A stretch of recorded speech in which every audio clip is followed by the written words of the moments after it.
मांस खाना पाप है या पुण्य? करुणा वही धर्म है जो शक्ति होते हुए भी हिंसा से दूर रखे।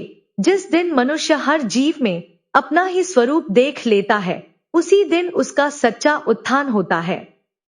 भोजन केवल पेट नहीं भरता, वह हमारी बुद्धि और संस्कार भी गढ़ता है। गरुड़ पुराण में स्पष्ट रूप से कहा गया है कि हिंसा से अर्जित भोजन मनुष्य को तामसिक बनाता है, जिससे उसकी विवेक शक्ति क्षीण हो जाती है। इसी सत्य को समझाने के लिए भगवान श्री कृष्ण ने एक बार यमुना तट पर एक अद्भुत लीला के माध्यम से मानव को धर्म का मार्ग दिखाया। एक दिन भगवान श्री कृष्ण यमुना नदी के पावन तट पर बैठकर मधुर बांसुरी बजा रहे थे। वातावरण शांत था, पक्षी भी उस दिव्य स्वर में मग्न थे। तभी अचानक दूर से एक डरा हुआ हिरण दौड़ता हुआ आया और सीधे भगवान श्री कृष्ण के पीछे आकर छिप गया। उसका शरीर कांप रहा था, आंखों में भय साफ झलक रहा था। भगवान श्री कृष्ण ने करुणा से भरे हाथों से उसे सहलाया और प्रेम पूर्वक पूछा, वत्स, तुम इतने भयभीत क्यों हो? हिरण कुछ बोल नहीं सका, पर उसकी आंखें बार बार उसी दिशा की ओर देख रही थी जहां से वह भागकर आया था। कुछ ही क्षणों में उसी दिशा से एक शिकारी भी दौड़ता हुआ वहां आ पहुंचा। उसने भगवान श्री कृष्ण को देखा और कठोर स्वर में बोला, यह मेरा शिकार है, इसे मुझे सौंप दीजिए।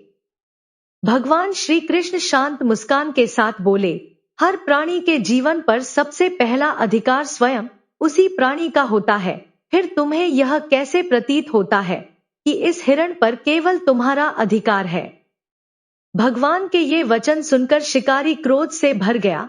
उसने कहा, मुझे ज्यादा ज्ञान मत दीजिए, यह मेरा भोजन है, मैं इसके मांस को पकाकर खाऊंगा। तब भगवान श्री कृष्ण गंभीर होकर बोले, किसी जीव के प्राण लेकर उसका भक्षण करना पाप कर्म है। फिर तुम जानबूझकर पाप क्यों कमाना चाहते हो? शिकारी हंसते हुए बोला, मुझे पाप और पुण्य का भेद नहीं पता, मुझे बस इतना पता है कि जीवित रहने के लिए भोजन चाहिए, और फिर मैं इसके प्राण हरकर इसे जीव बंधन से मुक्त ही तो कर रहा हूं। यह तो पुण्य हुआ। मैंने शास्त्रों में भी सुना है कि कहीं कहीं जीव हत्या को उचित बताया गया है। राजा महाराजा भी तो शिकार किया करते थे। क्या पाप और पुण्य केवल गरीबों के लिए ही बने हैं? भगवान श्री कृष्ण यह सब सुनकर मन ही मन विचार करने लगे। तामसिक भोजन के कारण इसकी बुद्धि मलिन हो चुकी है, इसलिए यह सही गलत का भेद नहीं कर पा रहा। भगवान को मौन देखकर शिकारी बोला, यदि आप इतने ज्ञानी हैं तो स्वयं ही बता दीजिए, मांस खाना पाप है या पुण्य? भगवान श्री कृष्ण ने मुस्कुराते हुए कहा, ठीक है, मैं तुम्हें एक कथा सुनाता हूं, उसे सुनने के बाद तुम्हें स्वयं ही उत्तर मिल जाएगा कि मांस खाना पाप है या पुण्य। शिकारी ने मन में सोचा, कथा सुनकर थोड़ा मनोरंजन ही कर लेता हूं, अंत में हिरण तो मुझे ही ले जाना है। तब भगवान श्री कृष्ण ने कथा आरंभ की। एक समय की बात है, मगध राज्य में भयंकर सूखा पड़ा। अन्न का उत्पादन अत्यंत कम हो गया। प्रजा भूख से व्याकुल होने लगी। यह सब देखकर वहां के राजा गहरी चिंता में डूब गए। राजा यह भली भांति जानते थे कि यदि इस भीषण संकट का शीघ्र कोई समाधान नहीं निकाला गया तो राज्य के भंडारों में संचित किया गया अन्न भी शीघ्र ही समाप्त हो जाएगा। ऐसा होने पर पूरी प्रजा भूखमरी के कगार पर पहुंच जाएगी और राज्य में हाहाकार मच जाएगा। इसी गंभीर चिंता के साथ राजा ने तत्काल अपने सभी मंत्रियों और सलाहकारों की एक विशेष सभा बुलाने का आदेश दिया।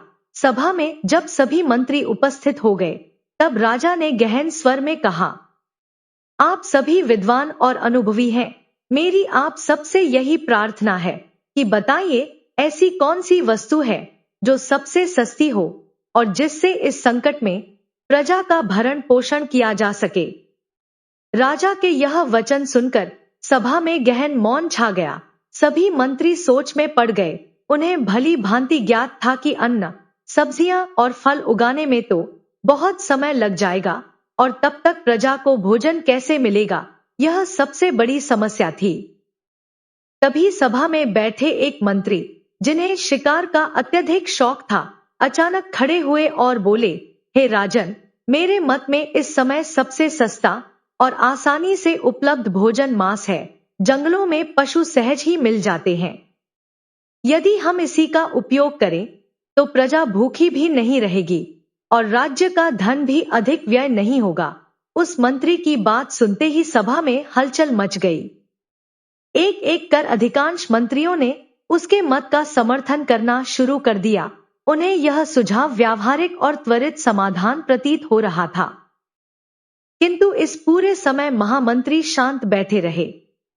उनके मुख पर न तो सहमति थी और न ही असहमति, केवल गहन विचार। यह देखकर राजा ने महामंत्री की ओर देखा और कहा, मैं देख रहा हूं कि सभी मंत्रियों ने अपने अपने विचार प्रकट किए हैं, केवल आपने ही अभी तक कुछ नहीं कहा। महामंत्री, कृपया आप भी इस विषय में अपना मत दीजिए। महामंत्री शांत और गंभीर स्वर में बोले, हे राजन, मांस को सबसे सस्ता भोजन मान लेना, मैं इस मत से सहमत नहीं हूं। यह विषय अत्यंत गूढ़ और दूरगामी परिणामों वाला है, इसलिए मैं आपसे विनम्र निवेदन करता हूं कि मुझे इस पर अपना मत देने के लिए कल तक का समय प्रदान किया जाए।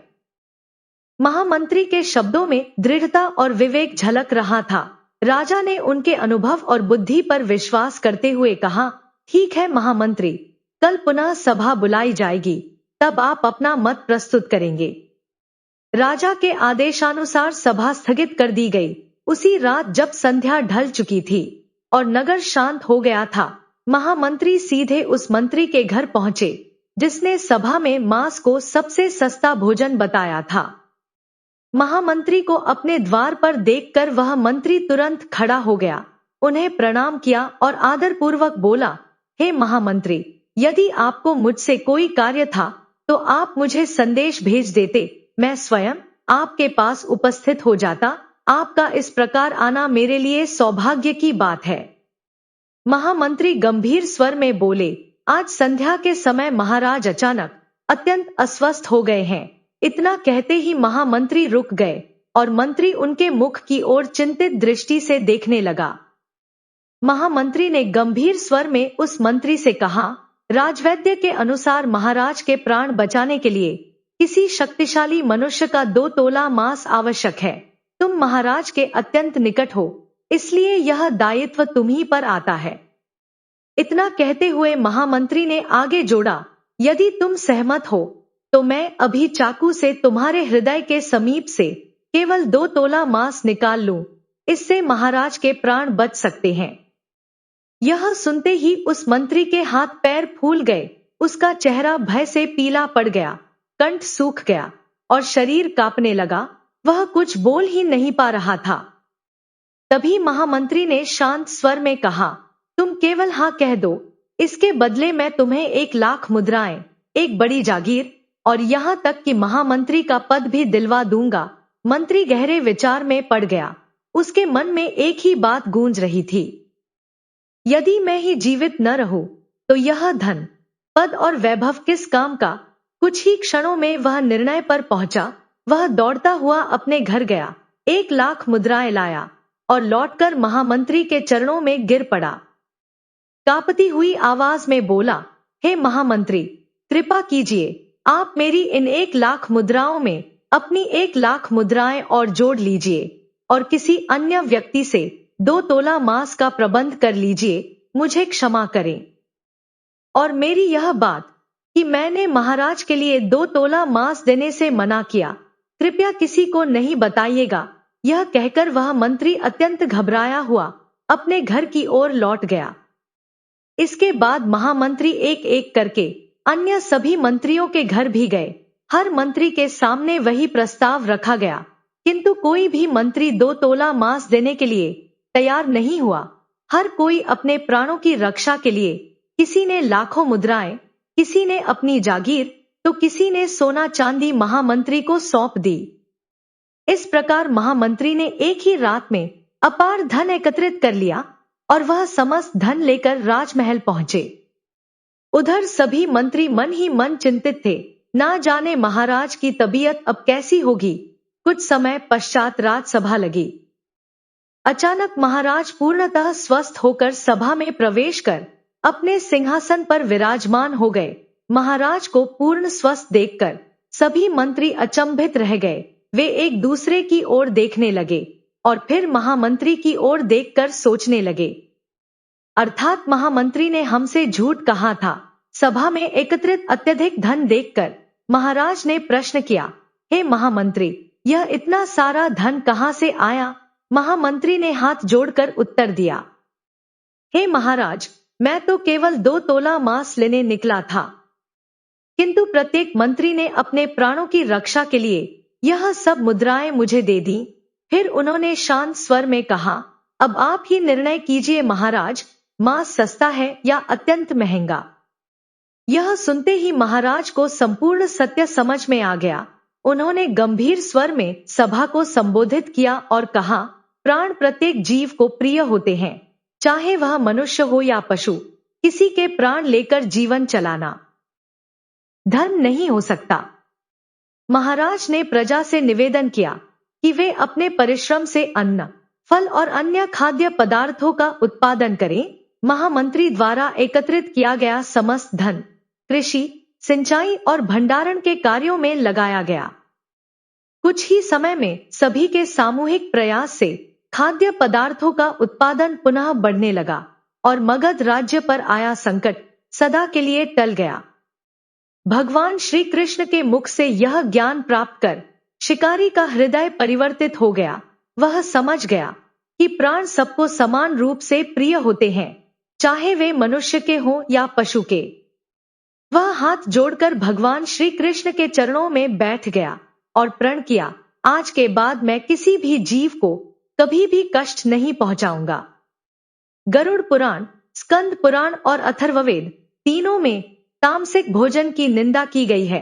विशेष रूप से स्कंद पुराण के काशी खंड के 3 अध्याय में कहा गया है, जो मनुष्य मांस का सेवन करता है उसे ना इस लोक में सुख मिलता है और ना ही किसी अन्य लोक में। भगवान श्री कृष्ण श्रीमद् भगवद गीता में मानव जीवन के आचार विचार पर गहरा प्रकाश डालते हैं।